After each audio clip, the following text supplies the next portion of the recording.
much with that spring storm just ahead. Many of us are wondering how our plants are going to do in this freeze. You mean some people have already planted their plants? Yeah, that's true. I know, myself included. All right, your reporter Dylan Thomas has been spending his day learning what you can do to prepare your yard.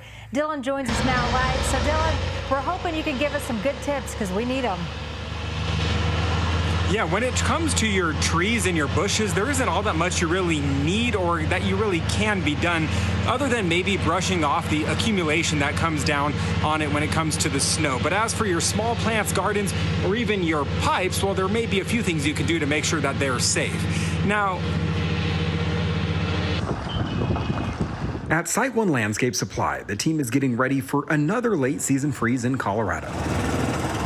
Realistically, we can't necessarily cover like everything. But that doesn't mean they aren't welcoming the storm. We're hoping we get a lot more moisture associated with it. Of course, with plants, freezing temperatures can cause damage. We had a freeze, I think it was maybe 2 or 3 weeks ago, where it was pretty cold, and you can see these kind of got nipped up. And so you'll have them flagging and kind of die back.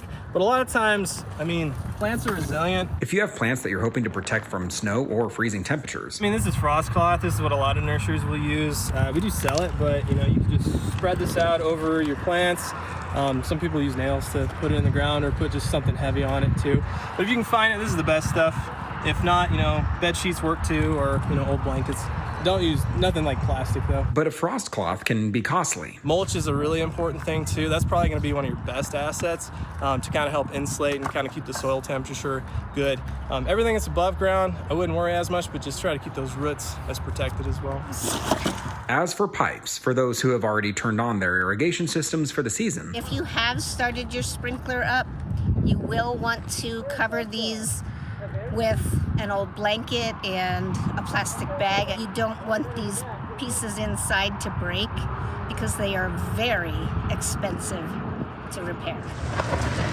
While it may be a bummer to see your sprouting plants take a step back. Plants are tougher than we give them credit for. Here's the thing, a pressure vacuum breaker can actually cost hundreds of dollars to replace, and if you need somebody to install it, well, that can cost even more, adding up to all of the money you'd have to be spending. In the end, they say, ultimately, if you did not turn on your sprinklers yet, you should be fine, but if you did turn them on already, well, you might need to take action for the next couple days. Reporting live in Loveland, I'm Dylan Thomas, covering Colorado First. Great advice, Dylan. Thank you so much for that.